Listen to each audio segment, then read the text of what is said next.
ஸ்ட்ரெஸ்ஃபுல்லான பரபரப்பான இந்த வாழ்க்கைக்கு நடுவுல நம்ம உடம்புக்கும் மனசுக்கும் இதமான விஷயங்கள் கண்டிப்பா தேவைப்படுது.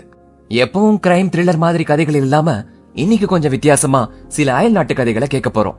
இதுல நீதி, கருத்து, நியாயம் எல்லாம் பார்க்காம சுவாரஸ்யமா இருக்கா, மனசுக்கு கேட்க ஜாலியா இருக்கான்னு மட்டும் பாருங்க. அதுக்கு முன்னாடி நீங்க நம்ம சேனலை சப்ஸ்கிரைப் பண்ணாம இருந்தா உடனே சப்ஸ்கிரைப் பண்ணி நோட்டிபிகேஷனை ஆன் பண்ணிக்கோங்க.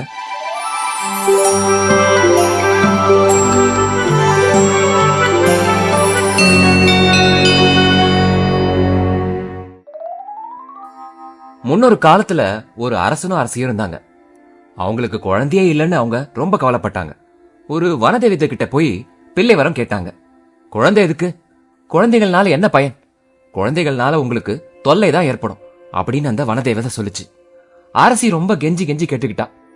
அரசன் குழந்தைகளோட அருமையை பத்தி அந்த தேவதை கிட்ட எடுத்து சொன்னான். அந்த முரட்டு தேவதைக்கு எரிச்சல் உண்டாயிடுச்சு. ஒரே நாள்ல 7 ஆண் குழந்தைகளை கொண்டு வந்து அரண்மனையில சேர்த்துருச்சு. நமக்கு இத்தனை குழந்தைகள் வேணுமா அப்படின்னு அரசி கொஞ்சம் தயங்கினா.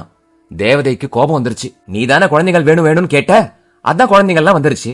வேணும்னா அதை 2 மடங்கு ஆக்கிடுறேன் அப்படின்னு சொல்லிட்ட உடனே இன்னொரு 7 ஆண் குழந்தைகள் வந்து சேர்ந்துருச்சு. எல்லா குழந்தைகளும் சேர்ந்து குதிச்சு ஆட்டம் போட்டுச்சு. ஒரே கூச்சல். அரசியால 14 குழந்தைகளை ஒன்னா பாத்துக்கவே முடியல. அவளுக்கு போதும் போதும் ஆயிடுச்சு. இப்படியே குழந்தைகள்லாம் வளர்ந்து ஓடி விளையாட ஆரம்பிச்சுட்டாங்க. அவங்கள அடக்கி வைக்க அரசியால முடியவே இல்லை. அரண்மனை வாசலையெல்லாம் தாண்டி போய் விளையாட ஆரம்பிச்சுட்டாங்க. அரண்மனையில இருக்கிற இந்த குழந்தைங்க குடிசையில இருக்கிற குழந்தைகள் கூட சேர்ந்து போய் விளையாட ஆரம்பிச்சுட்டாங்க. அதுல கடைசி இளவரசனுடைய பேரு சங்கரன். அந்த அரண்மனைக்கு கொஞ்சம் பக்கத்துல ஒரு ஏழை குடியானவன் வசிச்சுட்டு வந்தான்.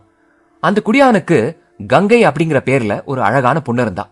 இந்த கடைசி இளவரசனான சங்கரன் கங்கையோட எப்பயும் விளையாடுறது வழக்கம். காலம் இப்படியே ஓட ஓட குடியானவனுக்கு வயசாயிடுச்சு.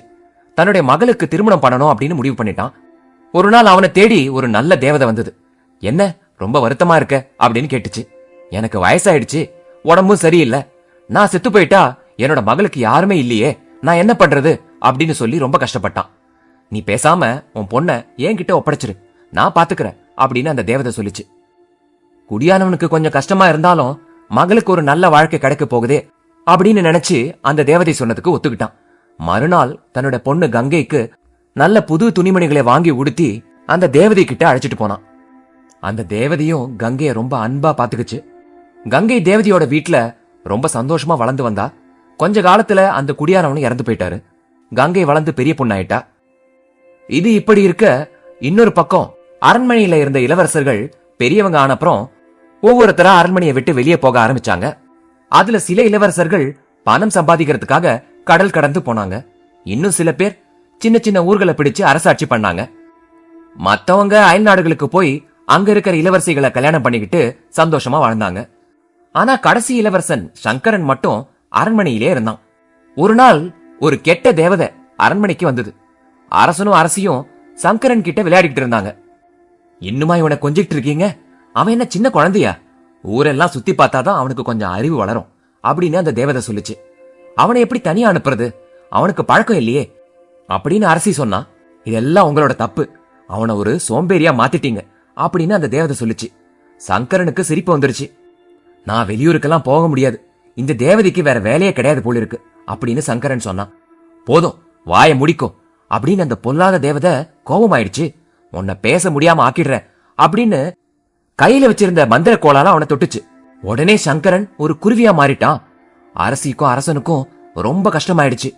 குருவி எடுத்து ஆசையா முத்தம் கொடுத்தாங்க. தேவதைக்கு அது கூட பிடிக்கல. பறந்து ஓடி போயிடு, நீ எங்க வேணா போகலாம் அப்படின்னு சொல்லிட்டு அந்த கெட்ட தேவதை மறைஞ்சிருச்சு. நல்ல தேவதை அரண்மனை வாசலை எட்டி பார்த்துச்சு. அந்த குருவியை அழாக்கா பிடிச்சு ஒரு கூண்டுல அடைச்சு கங்கை இருக்கிற இடத்துக்கு எடுத்து போச்சு.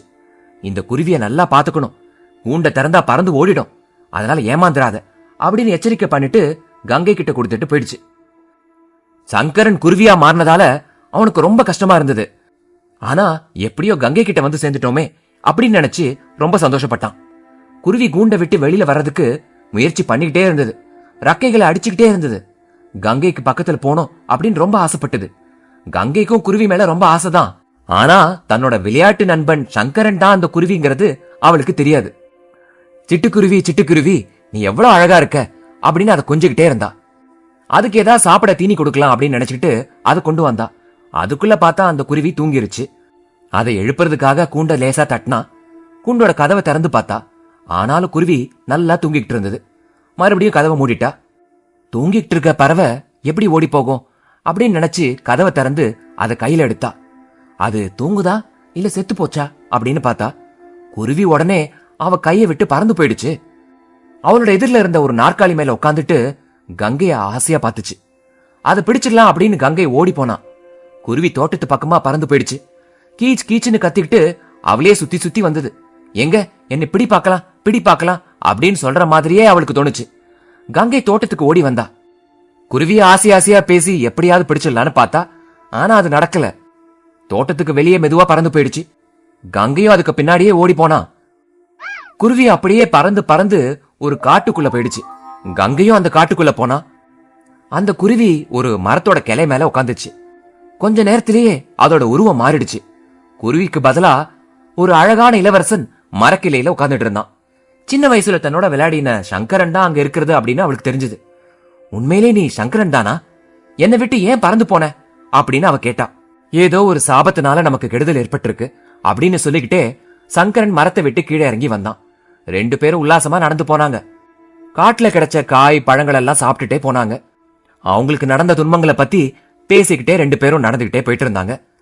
இரவு நேரம் வந்துருச்சு.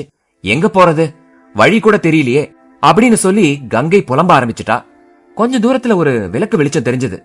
நீ இந்த மரத்தடியில உட்காந்துட்டு இரு, நான் போய் பாத்துட்டு வரேன் அப்படின்னு சொல்லிட்டு சங்கரன் வெளிச்சம் வந்த திசையை நோக்கி போனான். அந்த இளவரசன் போன பக்கமா பார்த்து ஒரு சின்ன வீடு இருந்தது. அந்த வீட்டோட வாசப்படியில வயசான பாட்டி ஒருத்தங்க நின்னுட்டு இருந்தாங்க. நானும் என்னோட பக்கத்து வீட்டு பெண்ணும் வந்திருக்கோம், ராத்திரிக்கு தங்கறதுக்கு கொஞ்சம் இடம் வேணும் அப்படின்னு இளவரசன் கேட்டான். அதுக்கு அந்த பாட்டி அவனை மேலும் கீழே பார்த்துட்டு, சோம்பேறி பையனே, வீட்டுக்கு சொல்லாம வந்துட்டியா அப்படின்னு கடுமையா பேசினான். இல்ல இல்ல, நாங்க வழி தப்பி வந்துட்டோம், காலையில வீட்டுக்கு போயிடுவோம் அப்படின்னு இளவரசன் சொன்னான். இப்படி இவங்க 2 பேரும் பேசிட்டு இருக்கும் போது திடீர்னு கங்கை அடற சத்தம் கேட்டுச்சு. உடனே சங்கரன் அவ இருந்த இடத்துக்கு ஓடி போனான். அந்த நேரத்துல நல்லா இருட்டி நிலா வெளிச்சம் கொஞ்சம் வந்திருந்தது. அந்த வெளிச்சத்துல ஒருத்தன் கங்கையை தூக்கி குதிரை மேல வச்சுக்கிட்டு ரொம்ப வேகமா போறத பார்த்தான். பதறி போன சங்கரன் அவங்கள துரத்திக்கிட்டு ஓடி போனான். குதிரை ரொம்ப வேகமா போய் அந்த காட்டுக்குள்ள மறைஞ்சிருச்சு. சங்கரனுக்கு என்ன பண்றதுனே புரியல. ஐயோ, கங்கைக்கு என்ன ஆயிருக்குமோ அப்படின்னு நினைச்சு ரொம்ப வருத்தப்பட்டான். அவனுக்கு எதிர ஒரு தேவதை வந்து நின்னுச்சு. அந்த தேவதை இளவரசனோட மனசை தேத்துற மாதிரி சில விஷயங்களை பண்ணுச்சு. இளவரசனே எந்திரி, மனம் கலங்க வேண்டாம், இந்த பாத்திரத்தை வச்சுக்கோ, இதுல எப்பவுமே சாப்பாடு நிறைஞ்சிருக்கும், எடுக்க எடுக்க குறையாது. அப்புறம் ஒரு சொம்பு கொடுத்து, இந்த சொம்புல எப்பவுமே தண்ணி நிறைஞ்சிருக்கும், இந்த மந்திர கோலியும் எடுத்துக்கோ, இத கீழே தட்டுனா உடனே நான் வந்துருவேன். அப்புறம் இந்த நாய், இது உனக்கு எப்பவும் உதவியா இருக்கும், அதை விட்டு பிரியவே கூடாது அப்படின்னு சொல்லிட்டு அந்த தேவதை மறைஞ்சிருச்சு. சங்கரன் பொழுது விடியற வரைக்கும் அங்கேயே காத்துட்டு இருந்தான். விடிய காலையில எழுந்து கங்கையை தேட ஆரம்பிச்சான். நாள் பூரா அவன் நடந்து நடந்து சாயங்காலமா ஒரு பட்டணத்துக்கு வந்து சேர்ந்தான். அந்த ஊரை ஆண்டுகிட்டு வந்தவன் ஒரு அரக்கன். அவன் யாரோ ஒரு பொண்ணை கடத்திட்டு வந்திருக்கிறதா அந்த ஊர்ல இருக்கிற மக்கள் பேசிட்டு இருந்தாங்க. அப்பாடா, எப்படியோ கங்கை உயிரோட இருக்கா அப்படின்னு நினைச்சு இளவரசன் கொஞ்சம் பெருமூச்சு விட்டான். கங்கைய அரக்கன் கிட்ட இருந்து எப்படி காப்பாத்துறது அப்படின்னு யோசிச்சுட்டே இருந்தான். அந்த அரக்க மன்னன் கிட்டயே ஒரு வேலைக்காரனா போய் சேர்ந்துட்டான். கங்கைய பார்த்து பேசுறதுக்கு எந்த சந்தர்ப்பமும் கிடைக்கல. அப்ப அவனுக்கு தங்கிட்ட இருந்த மந்திரக்கோள் பத்தி ஞாபகம் வந்தது. அதை எடுத்து உடனே தரையில தட்டினான். அந்த நல்ல தேவதை அவனுக்கு முன்னாடி தோன்றி என்ன வேணும் அப்படின்னு கேட்டுச்சு. நான் கங்கைய உயிரோட பாப்பனா அப்படின்னு அந்த தேவதை கிட்ட கேட்டான். அதுக்கு அந்த தேவதை, உன்னோட கங்கை எந்த பாதிப்பும் இல்லாம பத்திரமா இருக்கா, அந்த அரக்க மன்னனை திருமணம் பண்ணிக்க அவ மறுத்துட்டா, அவளை யாரும் பார்க்க முடியாத ஒரு கோட்டையில சிறை வச்சிருக்கான் அந்த அரக்கன் அப்படின்னு சொல்லுச்சு. அந்த கோட்டை எங்க இருக்கு அப்படின்னு சங்கரன் கேட்க, அதுக்கு உன்னுடைய நாய் வழிகாட்டும், உனக்கு வெற்றி உண்டாகட்டும் அப்படின்னு சொல்லிட்டு அந்த தேவதை மறைஞ்சு போச்சு. அந்த நாய் முன்னாடி போக போக அதை தொடர்ந்து பின்னாடியே போனா சங்கரன். அந்த அரக்கனுடைய கோட்டை ஒரு மலை மேல இருந்தது. அதை சுத்தி நிறைய வீரர்கள் காவல் காத்துக்கிட்டு இருந்தாங்க. சங்கரன் மறுபடியும் தேவதையை கூப்பிட்டான். என்ன பேசாம நீ குருவியா மாத்திரு, நான் பறந்து அவகிட்ட போயிடுறேன் அப்படின்னு சொன்னான். 2 முறை ஒருத்தரை குருவியா மாத்த முடியாது, ஆனா உன்னை நான் காத்தாடியா மாத்த முடியும், நீ அப்படியே பறந்து அவகிட்ட போயிடலாம் அப்படின்னு அந்த தேவதை சொல்லி அவனை ஒரு காத்தாடியா மாத்திடுச்சு. காத்தாடியோட சேர்ந்து கட்டியிருந்த கயிறை நாய் வாயில பிடிச்சுக்கிச்சு. சங்கரன் காத்தாடியா பறந்து போய் கங்கையோட பேசினான். இதை எப்படியோ அரக்க மன்னன் பாத்துட்டான். என்னடா இது, நாய் காத்தாடி விடுதே அப்படின்னு அந்த அரக்க மன்னன் யோசிச்சான். அவன் பக்கத்துல வந்த உடனே நாய் வாயில இருக்கிற அந்த கயித்தை விட்டுடுச்சு. காத்தாடி மலை மேல பறந்து மறந்துகிட்டே போச்சு. நாய் அது பின்னாலேயே ஓடி போச்சு. அரக்கன் உடனே ஏதோ தப்பா நடக்கிற மாதிரி இருக்குன்னு சொல்லி ஒரு பெரிய சேனையை அனுப்பி கோட்டைக்கு காவல் வச்சான். காத்தாடி தரையில வந்து விழுந்தது. சங்கரனுக்கு மனித உருவம் வந்துருச்சு. தேவதைய மறுபடியும் கூப்பிட்டான். அரக்கன் கூட போர் செய்யறதுக்கு எனக்கு ஒரு பெரிய சேனை வேணும் அப்படின்னு கேட்டான். அதுக்கு அந்த தேவதை ஒரு பெரிய மூங்கில் கொம்பையும் ஒரு கோணிப்பை நிறைய இலந்தை பழமும் கொடுத்துட்டு நீ போருக்கு போகலாம் அப்படின்னு சொல்லி மறைஞ்சிருச்சு. இந்த மூங்கிலையும் பழத்தையும் வச்சு எப்படி அந்த பெரிய சேனையை எதிர்க்கிறது அப்படின்னு சங்கரனுக்கு ஒரே யோசனை. இருந்தாலும் இந்த தேவதை கொடுத்திருக்குன்னா அதுல ஏதாவது ஒரு பொருள் இருக்கும் அப்படின்னு நம்பிக்கை வச்சு அந்த வீரர்களுக்கு பக்கத்துல போனான். அவன் பக்கத்துல போக போக அந்த வீரர்கள் எல்லாம் குறுகி போய் சின்ன பசங்களா மாறிட்டாங்க. 4 இல்ல 5 வயசு பசங்க மாதிரி மாறிட்டாங்க. சங்கரனுக்கு அவன் கண்ணை அவனாலே நம்ப முடியல. சிரிப்பா அடக்கிக்கிட்டு கோபப்படுற மாதிரி நடிச்சுக்கிட்டே, ஒழுங்கா எல்லாம் சரணடைறீங்களா இல்ல இந்த மூங்கிலால் அடிச்சு நொறுக்கட்டுமா அப்படின்னு கேட்டான். சின்ன பசங்க எல்லாம் அழுதுகிட்டே ஓட ஆரம்பிச்சாங்க. சங்கரன் அவங்கள ஓட வேண்டான்னு சொல்லி தன் கையில இருந்த இழந்த பழங்களை வீசி எறிஞ்சான். ஒரு மூட்டை இழந்த பழத்தையும் தின்னு காலி பண்ணிட்டு அந்த சின்ன பசங்க எல்லாம் சங்கரனை சுத்தி நின்னுக்கிட்டாங்க. நாங்க எல்லாரும் உனக்கு துணையா வரோம், யார் வந்தாலும் சரி ஒரு கை பார்க்கலாம் அப்படின்னு அந்த சின்ன பசங்க சொன்னாங்க. உடனே அந்த சின்ன பசங்க எல்லாம் பழையபடி பெரிய வீரர்களா மாறிட்டாங்க. சங்கரனும் அவங்களோட சேர்ந்துட்டு போருக்கு தயாராயிட்டான். அரக்க மன்னனுக்கு உதவியா ஒரு ஆள் கூட கிடையாது. அந்த அரக்கன் ஒரே ஓட்டமா அந்த ஊரை விட்டே ஓடிட்டான். சங்கரன் கங்கைய சிறையிலிருந்து விடுவிச்சான். அந்த ஊருக்கு அவனே அரசன் ஆயிட்டு கங்கையும் கல்யாணம் பண்ணிக்கிட்டான். அத்தோட இல்லாம ஒரு புது அரண்மனையை கட்டினான். புது வீட்டுல பொண்ணு மாப்பிள்ளையும் ரொம்ப சந்தோஷமா வாழ்ந்துட்டு வந்தாங்க. அந்த வனதேவதை அவங்கள பாதுகாத்துட்டே வந்தது.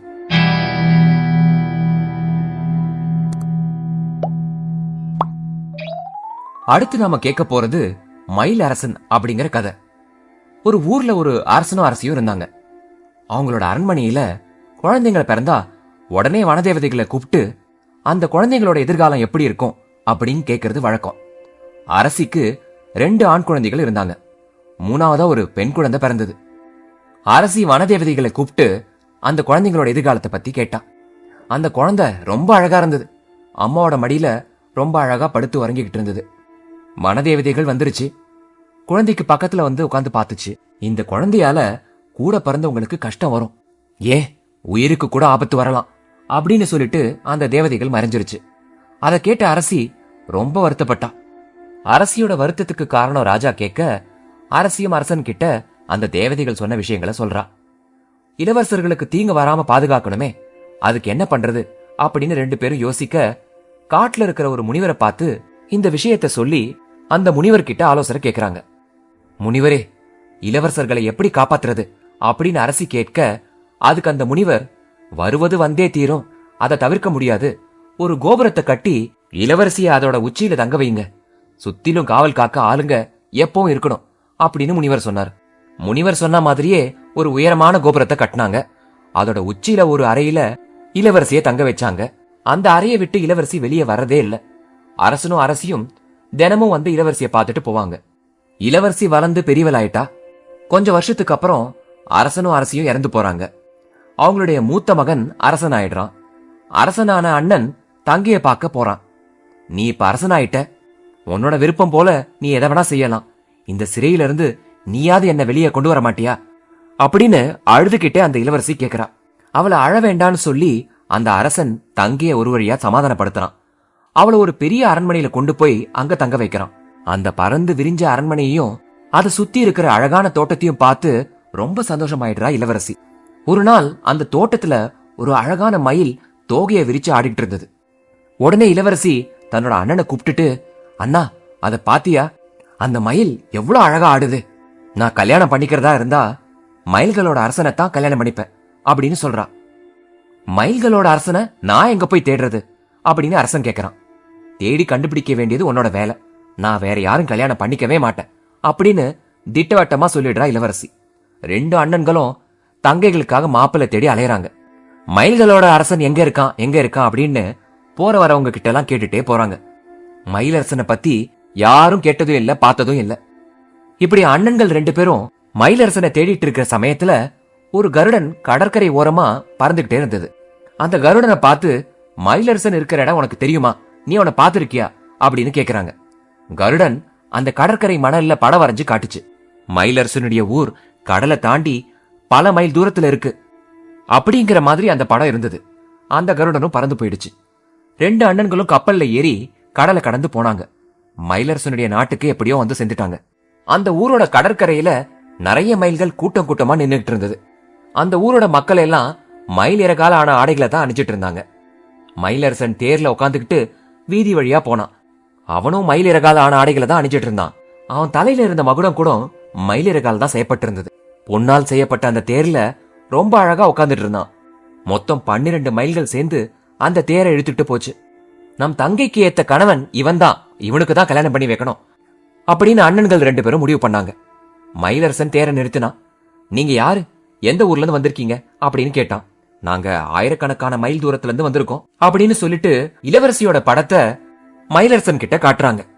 மயிலரசன் அதை பார்த்துட்டு, ரொம்ப அழகான பொண்ணுதான், இப்படிப்பட்ட ஒரு அழகி உலகத்துல வேற எங்கேயுமே இருக்க முடியாது அப்படின்னு சொல்லி மயிலரசன் ரொம்ப வியந்து போறான்.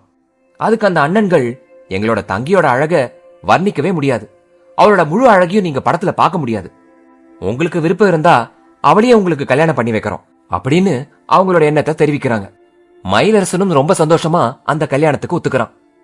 அண்ணன்கள் 2 பேரும் தங்கிய உடனே புறப்பட்டு வருமாறு அவளுக்கு ஒரு கடிதம் எழுதுறாங்க. இளவரசிக்கு அவங்க எழுதின கடிதம் கிடைக்குது. ரொம்ப சந்தோஷப்பட்டு உடனே கிளம்பி போறா. அவளோட தாதியும் அந்த தாதியோட பொண்ணும் அவளுக்கு துணையா வராங்க. ஒரு பெட்டி நிறைய பொற்காசுகளோட அவங்க கிளம்புறாங்க. அவங்க கூட ஒரு நாயும் துணைக்கு வருது. அவங்க வந்துட்டு இருந்த கப்பல் நடுக்கடல்ல போயிட்டு இருந்தது. இளவரசி நல்லா தூங்கிட்டு இருந்தா. இளவரசியோட துணைக்கு வந்த அந்த தாதி ரொம்பவும் பொல்லாதவ. அவளோட பொண்ணையே மயிலரசனுக்கு கட்டி வச்சா என்ன அப்படின்னு ஒரு எண்ணம் அவளுக்கு தோணுது. இளவரசி தூங்கிக்கிட்டு இருக்க சமயமா பார்த்து அவ கப்பலொட்டிகள் பக்கமா போறா. உங்களுக்கு எல்லாம் பணக்காரங்க ஆகணுங்கிற எண்ணம் இருக்கா இல்லையா அப்படின்னு கேக்குறா. அவங்களும், ஆமா, எங்களுக்கு நிறைய பணம் தேவைதான் அப்படின்னு சொல்றாங்க. இளவரசி நல்லா தூங்கிட்டு இருக்கா. அவளை அப்படியே தூக்கி கடல்ல போட்டுருங்க. என்னோட மகளுக்கு அரசியோட ஆடையை அணிவிச்சு மயிலரசனுக்கு கட்டி கொடுத்துடலாம். இதுக்கு நீங்க உதவி பண்ணா உங்களுக்கு ஏராளமா பணம் கொடுக்கறேன். எவ்வளவு பொன் வேணும்னாலும் கேட்டு வாங்கிக்கோங்க அப்படின்னு சொல்றா. பணத்தாசை பிடிச்ச கப்பலோட்டிகள் 2 பேரும் அதுக்கு ஒத்துக்குறாங்க. இளவரசிய படுக்கையோட தூக்கி கடல்ல போடுறாங்க. இளவரசியும் நல்லா தூங்கிக்கிட்டே இருக்கா. அதிர்ஷ்டவசமா அவளுடைய படுக்க கடல்ல மிதந்துகிட்டே போயிட்டு இருந்தது. தாதி தன்னோட மகளுக்கு இளவரசியோட ஆடைகளை அணிவிச்சா. அவளுடைய நகைகளையும் போட்டு விட்டா. தனக்கு இல்லாத அழகு தண்ணீரை பார்த்தால் வருமா? அப்படித்தான் இருந்தது அவளோட அழகு. கப்பல் கரைக்கு வந்து சேர்ந்தது. மயிலரசன் மணப்பெண்ணை அழைச்சிட்டு வர தன்னுடைய தேரையே அனுப்பியிருந்தான். தாதியோட மகள் முக்காடு போட்டிருந்ததால அவளோட முகம் யாருக்கும் தெரியல. அரசனுக்கு முன்னாடி அவளை கூட்டிட்டு போனாங்க. அவன் முகத்தை மறைச்சிட்டு இருந்த துணி கொஞ்சமா விலகிச்சு. அரசன் அவளோட முகத்தை உத்து பார்த்தான். அந்த கொடூரமான முகத்தை பார்த்த உடனே மயிலரசனுக்கு கோபம் பொங்கி வந்தது. அந்த இடத்தை விட்டே போயிட்டான். அந்த திருட்டு பசங்க எங்க என்ன அவமானப்படுத்துறதுக்காக தான் அவங்க இந்த ஏற்பாடு பண்ணிருக்காங்க போல இருக்கு. அவங்களுக்கு ஒரு நல்ல பாடம் கத்து கொடுக்கறேன். இந்த பொண்ணை கொண்டு போய் சிறையில் அடைங்க, அவன் முகத்திலேயே நான் முழிக்க மாட்டேன் அப்படின்னு உத்தரவு கொடுத்துட்டான். இன்னொரு பக்கம் அண்ணன்கள் 2 பேரும் தங்கை எப்ப வருவான்னு காத்துட்டு இருந்தாங்க. ஆனா மயிலரசன் அவங்களையும் பிடிச்சு இருட்டு குகையில அடைச்சு வச்சுட்டான். நாங்க என்ன குத்தம் பண்ணோம் அப்படின்னு காவலாளிகள் கிட்ட கேட்டாங்க. அதுக்கு அவங்க பதில் எதுவும் சொல்லல. கதவை அடைச்சு பூட்டிட்டாங்க. 3 நாள் வரைக்கும் அங்கேயே அவங்க அடப்பட்டு கிடந்தாங்க. அரசனுக்கு ஏன் இவ்வளவு கோபம் அப்படின்னு அவங்களுக்கு ஒண்ணுமே புரியல. இது இப்படி இருக்க இன்னொரு பக்கம் கடல்ல படுக்கையோட மிதந்துட்டு இருந்த இளவரசிய கடல் மீன்கள் சுத்தி சுத்தி வந்தது. அவ கூட தூங்கிட்டு இருந்த நாயும் விழிச்சுக்குச்சு. மீன்களை பார்த்த நாய் குறைக்க ஆரம்பிச்சிருச்சு. இளவரசி முடிச்சு பார்த்தா கப்பல் போன இடமே தெரியல. கப்பலோட்டிகளும் அவங்க கூட வந்தவங்களையும் காணோம். கப்பல் ஒருவேளை ஏதோ பாறையில மோதி உடைஞ்சிருக்குமோ அப்படின்னு நினைச்சுக்கிட்டா. 2 நாள் வரைக்கும் அந்த தண்ணியிலேயே மிதந்துட்டு இருந்தாங்க. குளிர் ரொம்ப அதிகமா இருந்தது. பசி வேற பயங்கரமா எடுக்க ஆரம்பிச்சிருச்சு. அந்த நாய் அவளுக்கு துணையா பக்கத்திலே இருந்தது. அவளுக்கு தூக்கம் வரும்போது, நாய்க்குட்டி நாய்க்குட்டி மீன் கடிக்காம பாத்துக்கோ அப்படின்னு சொல்லிடுவா. கொஞ்ச நேரத்துல மீன் எல்லாம் வாயை திறந்து அவகிட்ட வரும். உடனே அந்த நாய்க்குட்டி அதை எல்லாத்தையும் விரட்டி விட்டுரும். 3வது நாள் காலையில இளவரசி படுத்திருந்த படுக்க மிதந்துக்கிட்டு ஒரு கரையோரமா வந்து சேர்ந்தது. அந்த கடற்கரை ஓரமா ஒரு பெரியவரோட குடிசை இருந்தது. அந்த பெரியவர் ரொம்ப நல்லவர். நாய்க்குட்டி கொலைக்கிற ஓசையை கேட்டு அவர் வெளியில வந்து எட்டி பார்த்தார். இளவரசியும் நாயும் கடல்ல மிதந்துட்டு இருந்ததை அவர் பார்த்தார். இளவரசியும் அந்த பெரியவரை பார்த்துட்டா. என்ன காப்பாத்துங்க, நான் இல்லைன்னா தண்ணியில மூழ்கிடுவேன் அப்படின்னு கதற ஆரம்பிச்சுட்டா. உடனே அந்த பெரியவர் ஓடி வந்து அந்த படுக்கைய தண்ணீருக்கு வெளியே கொண்டு வந்தார்.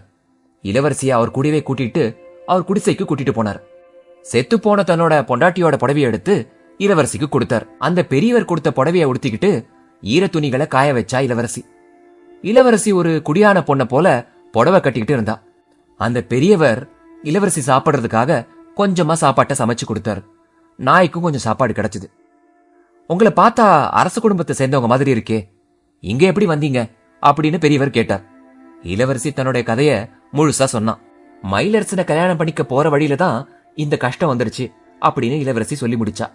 மயிலரசனோட அரண்மனை ரொம்ப தூரத்துல இல்ல, எப்ப வேணாலும் நாம அங்க போலாம் அப்படின்னு அந்த பெரியவர் சொன்னார். அதுக்கு அந்த இளவரசி, ஒருவேளை என்ன கடல்ல தள்ளது அவருடைய வேலையா கூட இருக்கலாம், என்ன கொன்னுட்டா நான் என்ன பண்றது, நான் இங்கேயே இருக்கிறேன் அப்படின்னு சொன்னான்.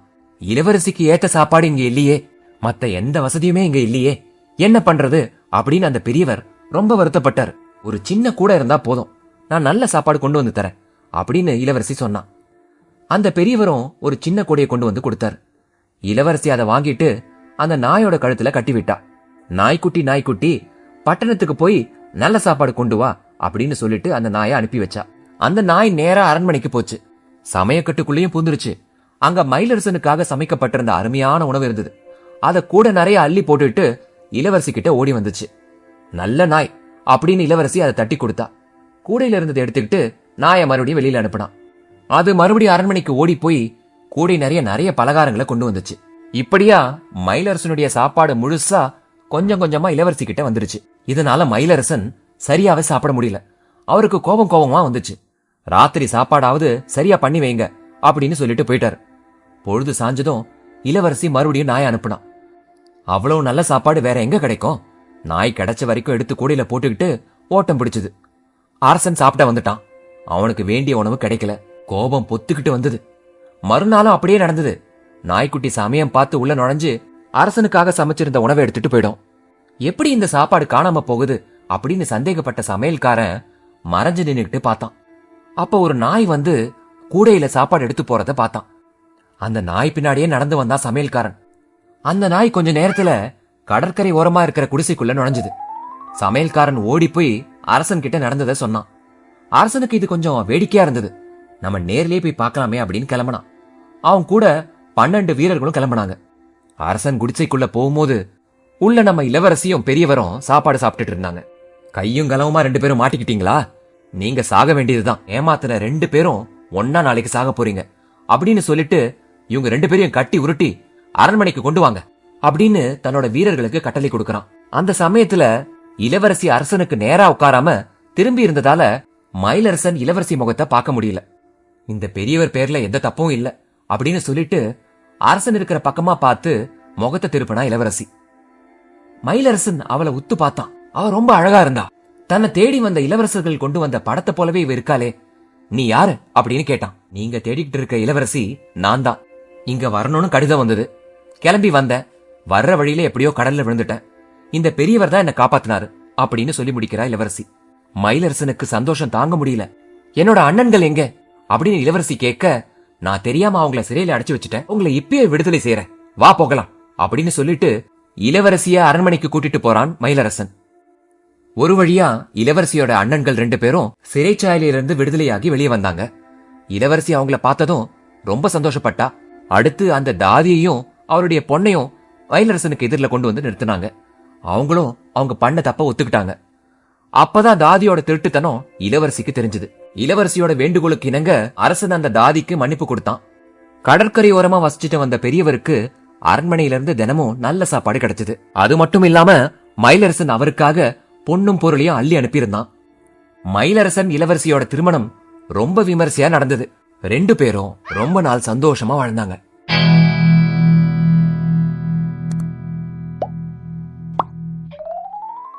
அடுத்து நாம கேட்க போற கதை பெரிய பெருமாள். பெருமாள்ங்கிற பையன் ரொம்ப நல்ல பையன். அவனுக்கு 2 அண்ணங்க இருந்தாங்க. அரண்மனையில வேலை பார்த்துட்டு இருந்தாங்க. ஒரு அண்ணனுக்கு தோட்ட வேலை, இன்னொரு அண்ணனுக்கு குதிரைகளை பாத்துக்கிற வேலை. பெருமாள் பெரியவனா வளர்ந்துட்டான். அரண்மனைக்கு அவனுக்கு வேலை எதுவும் கிடைக்கல. இருந்தாலும் சும்மா இருக்காம அவன் அரண்மனையில இருக்கிற சமையல்காரங்களுக்கு கூட மாட ஒத்தாசையா இருந்தான். அவன் ரொம்ப சுறுசுறுப்பாவும் எப்பவும் சிரிச்ச முகத்தோடயே இருப்பான். அதனால அரண்மனையில வேலை செய்யறவங்களுக்கு எல்லாருக்குமே பெருமாளை பார்த்தா ரொம்ப பிடிக்கும். ஆனா இந்த 2 அண்ணன்களுக்கும் அந்த விஷயம் பிடிக்கல. அவனை பார்த்து பொறாமப்பட்டாங்க. அவனை மட்டும் ஏன் எல்லாரும் தலையில தூக்கி வச்சு கொண்டாடுறாங்க? நாங்க அவனுக்கு முன்னாடியே எங்க அரண்மனைக்கு வேலைக்கு வந்தோம், மாடு மாதிரி உழைக்கிறோம், எங்களை தட்டி கொடுக்கறதுக்கு யாரும் இல்ல அப்படின்னு சலிச்சுக்கிட்டாங்க. அரண்மனையை விட்டு பெருமாளை துரத்துறதுக்கு ஒரு ஏற்பாடு பண்ணாங்க. அந்த அரண்மனைக்கு பின்னாடி ஒரு பெரிய காடு இருந்தது. அந்த காட்டுக்குள்ள மரத்தினால கட்டின ஒரு வீடு இருந்தது. அந்த வீட்ல ஒரு பூதம் குடியிருந்தது. அந்த பூதத்துக்கிட்ட 7 பொன்வாத்துக்கள் இருந்தது. ஒரு நாள் அந்த குதிரைக்கார அண்ணன் அரசர்கிட்ட வந்தான். பொன்வாத்துக்களை பத்தி அந்த அரசன் கிட்ட எடுத்து சொன்னான். அவன் என்ன நல்லதுக்கா சொல்றான்? என்னோட தம்பி பெருமாள் அந்த வாத்துக்களை பிடிச்சிட்டு வரேன்னு சொல்லியிருக்கான். அவனால் அது முடியுமா அரசே அப்படின்னு ரொம்ப அப்பாவித்தனமா கேக்குற மாதிரி நடிக்கிறான். அரசர் அதுக்கு உடனே அவனை என்கிட்ட கூட்டிட்டு வா, நான் பேசுறேன் அப்படின்னு உத்தரவிடுறாரு. பெருமாள் அரசனுக்கு முன்னாடி வந்து நிக்கிறான். பொன்வாத்துக்களை பிடிக்க முடியும்னு நீ சொல்லிருக்கியாமே, உடனே போய் அதை பிடிச்சிட்டு வா அப்படின்னு அரசர் ஆணையிடுறார். நான் அப்படி சொல்லவே இல்லையே, பொன்வாத்துக்களை யாராலையும் பிடிக்க முடியாது, பிடிச்சா பூதம் வந்துரும் அப்படின்னு பெருமாள் சொல்றான். என்னால் பிடிக்க முடியும்னு பெருமையா பேசினியாமே, அதனால் நீதான் போகணும், இல்லனா உன் தலை போயிடும் அப்படின்னு அரசர் ரொம்ப அதட்டி பேச, பெருமாள் வேற வழி இல்லாம அரசர் கையால சாரதுக்கு பூதத்துக்கிட்டே போய் பார்க்கலாம் அப்படின்னு நினைச்சிட்டு சரின்னு ஒத்துக்கிறான். ஆனா எனக்கு ஒரு மூட்டை நெல்லும் ஒரு பெரிய வலையும் வேணும் அப்படின்னு கேக்குறான். அரசனும் அதுக்கு ஒத்துக்கிட்டு பெருமாள் கிட்ட நெல்லையும் வலையும் கொடுத்தாரு. பெருமாள் எல்லாத்தையும் எடுத்துக்கிட்டு காட்டை நோக்கி நடந்தான். வழியில ஒரு பெரிய ஏரி வந்தது. ஒரு படகுல ஏறி போறான். அந்த ஏரிக்கு அந்த பக்கம்தான் புதருக்கு நடுவுல பூதத்தோட வீடு தெரிஞ்சது. கதவு மூடி இருந்தது. படக புதர்களுக்கு நடுவுல மறைச்சு வச்சுட்டு ஏரிக்கரையில நெல்ல பரப்பி வச்சான். அதுக்கப்புறமா ஓடி போய் அந்த புதருக்குள்ள ஒளிஞ்சுக்கிட்டான். கொஞ்ச நேரத்துல 7 பொன்வாத்துக்குள்ள வெளியில வந்து நெல்ல பொறுக்கி சாப்பிட்டுட்டே இருந்தது. பெருமாள் மெதுவா சத்தமில்லாம நடந்து வந்து வலையை எடுத்து அந்த வாத்துகள் மேல வீசினான். 7 வாத்தும் இப்ப வலைக்குள்ள மாட்டிக்கிச்சு. தாம் பிடிச்ச வாத்துகளை எல்லாம் ஒன்னா கட்டி படகுல ஏத்திட்டான். சரியா கிளம்புற சமயமா பார்த்து அந்த பூதம் கண்ணு முன்னாடி வந்து நின்னுடுச்சு. பரட்ட தலை, கோர பல்லு, முட்டை கண்ணு, அந்த மாதிரி ஒரு உருவத்தை இதுக்கு முன்னாடி பெருமாள் பார்த்ததே கிடையாது. அடே திருட்டு பயலே, என்னோட வாத்துக்களை கொடுக்கறியா இல்ல உன்னை உயிரோட விழுங்கிடட்டுமா அப்படின்னு பூதம் கேக்குது. எங்க அரசருக்காக கொண்டு போற அப்படின்னு சொல்லிட்டு உடனே பெருமாள் படகு எடுத்துட்டான். பூதம் ரொம்ப கோவப்பட்டு நீ திரும்பி வரியா இல்ல உன்னை கொண்டுடட்டுமா அப்படின்னு அதட்டுது. நான் நாளைக்கு வரேன் அப்படின்னு சொல்லிட்டு படக வேகமா செலுத்திட்டு பெருமாள் கிளம்பிட்டான். அந்த பூதத்தால தண்ணிக்குள்ள இறங்க முடியல. பெருமாள் அரசர்கிட்ட போய் பொன்வாத்துக்களை கொடுத்துட்டான். அரசர் ரொம்ப சந்தோஷப்பட்டார். அன்னிலிருந்து அரசர் பெருமாளை தான் கூடவே வச்சுக்கிட்டாரு. 2 அண்ணனுக்கும் பொறாமத்தி பத்திட்டு எரிஞ்சது. உடனே இன்னொரு யோசனை பண்றாங்க. அந்த பூதத்துக்கிட்ட ஒரு தங்க வீணை இருக்கிறதா கேள்விப்பட்டதாகவும் அது தானாவே வாசிக்கிற வீணன்னும் அரசர்கிட்ட சொல்றாங்க. தன்னோட தம்பி பெருமாள் அந்த வீணைய பார்த்திருக்கான், ஆனா சோம்பேறித்தனத்தால அது கொண்டு வராம விட்டுட்டான் அப்படின்னு போட்டு கொடுக்கறாங்க. அரசர் பெருமாளை கூப்பிடுறாரு. நீயே சோம்பேறி ஆயிட்ட, உன் கடமையை நீ மறக்கலாமா? உடனே கிளம்பி அந்த பூதத்துக்கிட்ட இருக்கிற தங்க வீணைய கொண்டு வந்து என்கிட்ட கொடு அப்படின்னு கட்டளை இடுறார். பூதம் தங்க வீணை வச்சிருக்கிறது எனக்கு தெரியவே தெரியாதே அப்படிங்கிறான் பெருமாள். அதெல்லாம் எனக்கு தெரியாது, நாளைக்கு சூரியன் உதிக்கிறதுக்கு முன்னாடி அந்த வீணை என்கிட்ட வந்து சேரணும் அப்படின்னு கட்டளை இடுறாரு. பெருமாள் ஒரு 10 நாள்ல அதை கொண்டு வரதா வாக்குறுதி கொடுத்துட்டு ஒரு மூங்கில், ஒரு இரும்பு கம்பி, அப்புறம் ஒரு மெழுகுவர்த்தி இது எடுத்துக்கிட்டு கிளம்புறான். படகுல ஏறி அந்த பூதத்தோட வீட்டுக்கு போறான். கதவை தட்டுறான். கதவும் திறந்தது. பூதம் அவன் முன்னாடி வந்து நின்னுச்சு. அடே, நீதானே என்னோட வாத்துக்களை திருடிட்டு போனவன் அப்படின்னு சொல்லி கண்களை உருட்டி பார்த்தது. கோபப்படாதே பூதமே, அரசர் தான் அனுப்புனாரு அப்படின்னு பெருமாள் பவ்யமா சொல்ல, அப்படின்னா உள்ளவா அப்படின்னு நல்ல விதமா பேசுற மாதிரி பூதம் அவனை வீட்டுக்குள்ள கூப்பிட்டுச்சு. அவன் உள்ள நுழைஞ்ச அடுத்த நொடி அவனை பிடிச்சு ஒரு இரும்பு கூண்டுக்குள்ள அடைச்சிருச்சு. உன்னை நல்லா கொழுக்க வச்சு சாப்பிடணும், அதனாலதான் உன்னை விட்டு வைக்கிறேன் அப்படின்னு சொல்லிட்டு போயிடுச்சு. பெருமாளுக்கு 3 நாளைக்கு நல்ல சூப்பரான சாப்பாடு கிடைச்சது. மூக்கு பிடிக்க சாப்பிட்டான். 3ஆவது நாள் கூண்டுக்கு பக்கத்துல வந்து நின்னுச்சு. ஒரு விரலை மட்டும் நீட்டு, கொழுப்பு ஏறி இருக்கான்னு பாக்கலாம் அப்படின்னு பூதம் சொல்லுச்சு. அந்த பூதத்துக்கிட்ட ஒரு பிரச்சனை இருந்தது. அதுக்கு மனுஷங்களோட முழு உருவம் தெரியாது. கிட்டத்தட்ட ஒரு நிழல் மாதிரி தான் எல்லா மனித உருவங்களும் தெரியும். இதை எப்படியோ சாமத்தியமா தெரிஞ்சுக்கிட்ட பெருமாள் அவனோட விரலை நீட்டல, இரும்பு கம்பியோட ஒரு முனைய காட்டினான். பூதம் அதை நசுக்கி பார்த்தது. எலும்பு மாதிரி இருக்கே, கொஞ்சம் கூட சதையே இல்லையே அப்படின்னு சொல்லி அவனுக்கு மறுபடியும் நிறைய தீனி கொடுத்துச்சு. மறுபடியும் 3 நாள் கழிச்சு பூதம் திரும்பி வந்தது. விரலை நீட்டு பார்க்கலாம் அப்படின்னு சொல்லுச்சு. இந்த முறை பெருமாள் மூங்கிலோட நுனிய காட்டினான். கொஞ்சம் பருத்திருக்க, பொறுத்து பார்க்கலாம் அப்படின்னு சொல்லிட்டு மறுபடியும் நிறைய தீனி கொடுத்தது. இன்னொரு 3 நாளும் ஓடி போச்சு. பூதம் மறுபடியும் வந்தது. முன்ன மாதிரியே விரல நீட்ட சொல்லிச்சு. பெருமாள் இந்த தடவை மெழுகுவத்திய நீட்டினான். பூதம் தொட்டு பார்த்தது. இப்பதான் பக்குவமா இருக்கு அப்படின்னு சொல்லிட்டு ஓடி போய் ஒரு பெரிய கத்திய கொண்டு வந்தது. வெளியே வா அப்படின்னு அவனை கூப்பிட்டுச்சு. பூதமே, எனக்கு கண்ணு கொஞ்சம் மங்கலா இருக்கு, நீயே உள்ள வந்து என்ன கூட்டிட்டு போ அப்படின்னு பெருமாள் சொன்னான். பூதம் கூண்டுக்குள்ள வந்தது. பெருமாள் ஒரே பாய்ச்சலா வெளியே குதிச்சு அந்த கூண்டோட கதவையும் மூடிட்டான். பூதம் கூண்டுக்குள்ள மாட்டிக்குச்சு. கூண்டை இடிச்சு இடிச்சு பார்த்தது. கத்தி ஆர்ப்பாட்டம் பண்ணுச்சு, கூச்சல் போட்டுது. ஒண்ணு முடியல. அந்த சமயம் பார்த்து பெருமாள் தங்க வீணியை எடுத்துக்கிட்டு ஒரே ஓட்டமா ஓடி வந்துட்டான். படகுல ஏறி அரண்மனைக்கு வந்து சேர்ந்தான். அரசர் வீணியை பார்த்துட்டு ரொம்ப சந்தோஷமாயிட்டாரு. அந்த மந்திர வீணியை பார்த்துட்டு எல்லாரும் ஆச்சரியமாயிட்டாங்க. அரசர் தன்னுடைய பொண்ணையே பெருமாளுக்கு கல்யாணம் பண்ணி வைக்கிறாரு. அவனுக்கு அரச பதவியும் கொடுக்கறாரு. குதிரைக்கார அண்ணனும் தோட்டக்கார அண்ணனும் பெருமாள் கிட்ட வந்து மன்னிப்பு கேட்கிறாங்க. பெருமாளும் அவங்க செஞ்ச தப்ப மன்னிச்சு அவங்களுக்கு நல்ல வேலையா போட்டு கொடுக்கறான். அது மட்டும் இல்லாம அவங்கள ரொம்ப மரியாதையோடையும் நடத்துறான். எல்லாரும் ஒன்னா சேர்ந்து ரொம்ப நாள் சந்தோஷமா வாழ்ந்து வந்தாங்க. இத்தோட கதை முடிஞ்சிருச்சு. இந்த கதையிலிருந்து உங்களுக்கு என்ன புரிஞ்சதுங்கிறத மறக்காம கமெண்ட் பண்ணுங்க. எனக்கு என்ன புரிஞ்சதுன்னா, கெட்டவங்க நல்லவங்கள கெட்ட விஷயத்துல மாட்டி விடலாம். ஆனா நம்மோட எண்ணம் நல்லா இருக்கும் பட்சத்துல நாம அறிவு கூர்மை மற்றும் சாதுரியத்தோட செயல்பட்டோம்னா கண்டிப்பா வெற்றி நமக்கு தான். இதுக்கு மேல ரொம்ப லாஜிக் யோசிக்க வேண்டாம். அடுத்த கதைக்கு போவோம்.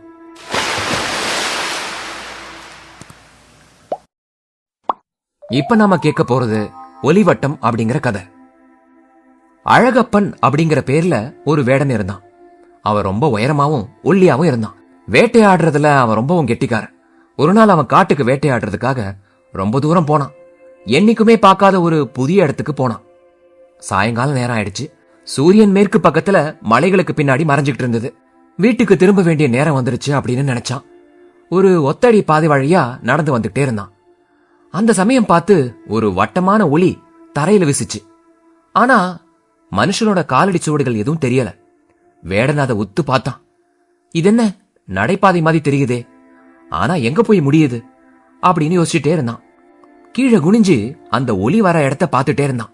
அதை தொட்டு பார்த்தான். அது எப்படி வந்தது, எதுக்காக அந்த மாதிரி ஆச்சு, அவனுக்கு ஒண்ணுமே புரியல. அந்த சமயம் பார்த்து ரொம்ப அருமையான சங்கீதம் கேட்டுச்சு. அந்த மாதிரியான ஒரு இனிமையான ஒலிய அவன் இது வரைக்கும் கேட்டதே இல்லை. அதை கேட்டு அவன் மரம் மாதிரி அசையாம நின்னான். அந்த இசை வானத்துல இருந்து வர்ற மாதிரி தான் அவனுக்கு தோணுச்சு. மேல நிமிர்ந்து பார்த்தான். அவன் கண்ணுக்கு ஒண்ணுமே தெரியல. ரொம்ப தூரத்துல வெள்ளை நிறத்துல ஒரு மேகம் அசைஞ்சு வர மாதிரி அவனுக்கு தெரிஞ்சது. அந்த இசையோட ஒலி கொஞ்சம் கொஞ்சமா அதிகமாற மாதிரி தோணுச்சு. அந்த மேகமும் கொஞ்சம் பெருசா பக்கத்துல நெருங்கி நெருங்கி வந்தது. அது பக்கத்துல வர வரத்தான் அவனுக்கு தெரிஞ்சது அது மேகம் இல்ல, வெள்ளை நிறத்துல ஒரு ரொம்ப பெரிய கூடை. அது பார்க்க ரொம்ப அழகா இருந்தது. அந்த கூடைக்குள்ள 12 அழகிகள் உட்கார்ந்திருந்தாங்க. அவங்க ஒவ்வொருத்தரும் தம்மோட கையில ஒவ்வொரு இசைக்கருவிகள் வச்சிருந்தாங்க. அவங்க பாடிக்கிட்டே அந்த இசைக்கருவிகளை மீட்டிட்டே வந்த இசைதான் வேடன் காதுல விழுந்திருக்கு. அந்த கூடை கொஞ்சம் கொஞ்சமா மிதந்துகிட்டே தரையை நோக்கி இறங்கி அந்த ஒலி வட்டத்துக்குள்ள வந்து சேர்ந்தது. அந்த கூடையில உட்கார்ந்துட்டு இருந்த அழகிகள் எல்லாரும் கீழே இறங்கி சுத்தி சுத்தி வளைஞ்சி அந்த பாட்டுக்கு ஏத்தபடி ஆடினாங்க. அதுக்கப்புறம் கொஞ்ச நேரம் பளபளப்பா இருக்கிற ஒரு பந்தை வச்சுக்கிட்டு விளையாடினாங்க.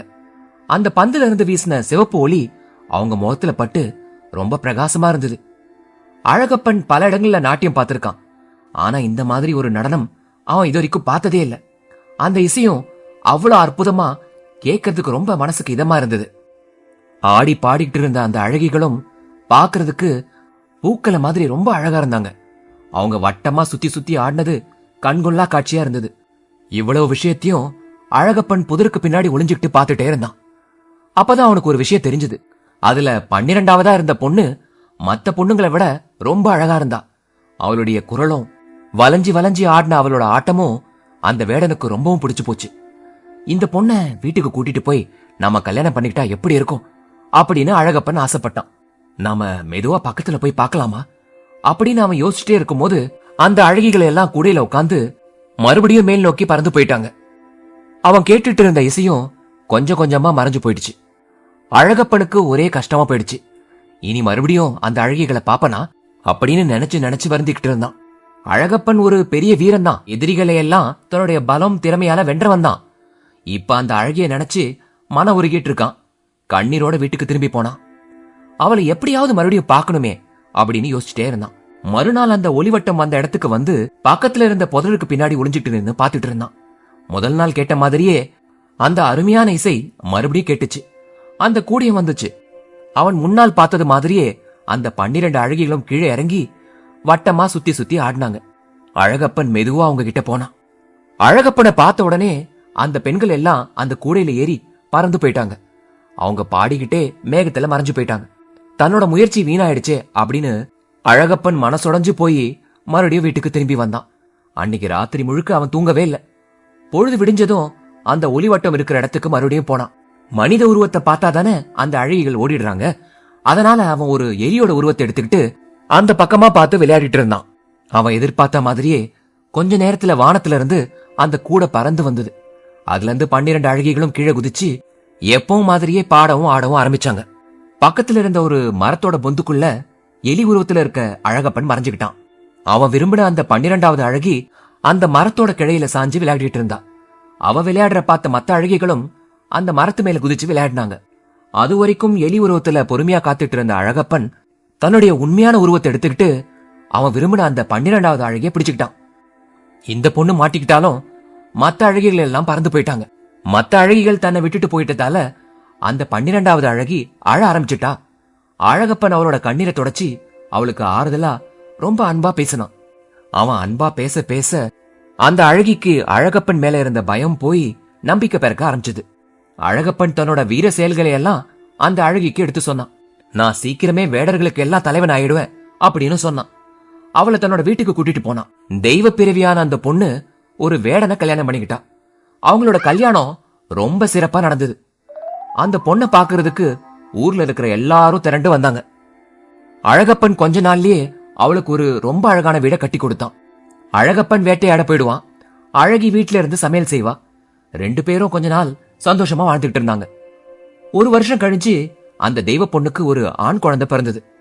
வருஷம் ஓட ஓட தான் கல்யாணம் பண்ணிக்கிட்டது ஒரு தெய்வ பிறவியான பொண்ணு அப்படிங்கறத அழகப்பன் மறந்தே போயிட்டான். ஒரு கட்டத்துல கண்டிப்பா அவ தேவலோகத்துக்கு திரும்பி போக வேண்டிய நேரம் வந்துருமே. ஆனா அழகனை கல்யாணம் பண்ணிக்கிட்ட அந்த தெய்வ பொண்ணு தன்னுடைய கணவன் கிட்டையும் மகன் கிட்டையும் ரொம்ப ரொம்ப அன்பா இருந்தா. ஆனாலும் கொஞ்சம் வருஷத்துக்கு அப்புறம் தேவலோகத்துக்கு மறுபடியும் போகணுங்கிற எண்ணம் அந்த பொண்ணுக்கு வந்துருச்சு. ஒரு நாள் அழகப்பன் வீட்டுல இல்லாத சமயமா பார்த்து அந்த பறக்கும் கூட வந்தது. அதுல அழகான பறவைகளையும் செடி கொடிகளையும் நிறைய பூக்களையும் வச்சு அந்த ஒளிவட்டத்திற்குள்ள கொண்டு போய் வச்சா அந்த பொண்ணு. தன்னோட மகனை இடுப்புல தூக்கி வச்சுக்கிட்டு அந்த கூடையில ஏறி நின்னான். கொஞ்ச நேரத்துல அந்த கூடை வானத்துல பறந்து போயிடுச்சு. அழகப்பனுக்கு திடீர்னு அந்த இனிய சங்கீதம் காதுல விழுந்தது. தன்னோட மனைவியோட குரல் தெரிஞ்சதும் அந்த ஒளிவட்டம் இருக்கிற பக்கமா பார்த்து ஓடி வந்தான். அவன் ஓடி வரதுக்குள்ள அந்த கூடை ரொம்ப தூரம் பறந்து போயிடுச்சு. கொஞ்ச நேரத்துல அந்த இசையோட ஒளியும் கொஞ்சம் கொஞ்சமா மறைஞ்சிருச்சு. அழகப்பன் தன்னுடைய மனைவியையோ மகனையோ பிரிஞ்சு ரொம்ப கஷ்டப்பட்டான். இப்படியே நிறைய வருஷம் ஓடிடுச்சு. ஆனாலும் அழகப்பன் அவங்களே நினைச்சு நினைச்சு மனசு நொந்து போயிட்டு இருந்தான். அவங்க திரும்பி வரவே இல்லை. அழகப்பனோ உடல் இழைச்சி திரும்ப மாதிரி ஆயிட்டான். கொஞ்ச நாள்ல வானுலகத்துக்கு போன பையன் பெரியவனானதுக்கு அப்புறம் அப்பா எங்க அப்படின்னு அம்மா கிட்ட கேட்டான். என்ன அப்பா கிட்ட கொண்டு போய் விடு அப்படின்னு தொந்தரவு பண்ண ஆரம்பிச்சிட்டான். அந்த தெய்வ பொண்ணும் தன்னோட பையனை கூட்டிட்டு அந்த பறக்கும் கொடியில உட்காந்துட்டு பூமிக்கு வந்தா. அத்தனை வருஷம் ஆகி கூட அழகப்பன் அந்த ஒளிவட்டத்துக்கு பக்கத்திலேயே காத்துட்டு இருந்தான். மனைவியையும் மகனையும் பார்த்ததுக்கு அப்புறம் ரொம்ப சந்தோஷமாயிட்டான். அவங்க 2 பேரும் அழகப்பனோடையே 3 நாள் வரைக்கும் தங்கியிருந்தாங்க. இந்த முறை பறக்கும் கூடைய கொஞ்சம் பெருசா செஞ்சா அந்த பொண்ணு. சின்ன சின்ன பறவைகளையும் விலங்குகளையும் கிடைச்ச வரைக்கும் அந்த கூடையில ஏத்துனான். இந்த முறை தன்னோட மகனோட தன்னுடைய கணவனையும் கூட்டிக்கிட்டு மேலுலகத்துக்கு பறந்து போனான். அழகப்பன் கொண்டு வந்த விஷயங்கள் எல்லாம் பார்த்து அவங்க ரொம்ப ஆச்சரியம் அடைஞ்சிட்டாங்க. வந்த ஒவ்வொருத்தருக்கும் ஒவ்வொரு பரிசு கொடுத்து அவங்கள ரொம்ப சந்தோஷப்படுத்தினா அழகப்பன். அங்க ஒரு அற்புதம் நடந்தது. பறவையை தொட்டவங்க பறவையா மாறிட்டாங்க. விலங்குகளை எடுத்தவங்க விலங்காவையும் மாறிட்டாங்க. அழகப்பனும் அவன் மனைவியும் மகனும் கழுகா மாறி பூமிக்கு பறந்து வந்துட்டாங்க. பூமிக்கு வந்து சேர்ந்ததுக்கு அப்புறம் அவங்களுடைய பழைய உருவம் வந்துருச்சு. தெய்வ பிறவியான அந்த அழகி அழகப்பனோடையே சந்தோஷமா வாழ ஆரம்பிச்சிட்டா. மறுபடியும் கணவனை விட்டு பிரியவே அவளுக்கு மனசு வரல. விண்ணுலக வாழ்க்கைய மறந்துட்டு மண்ணுலக வாழ்க்கையிலேயே ஊறி போயிட்டா.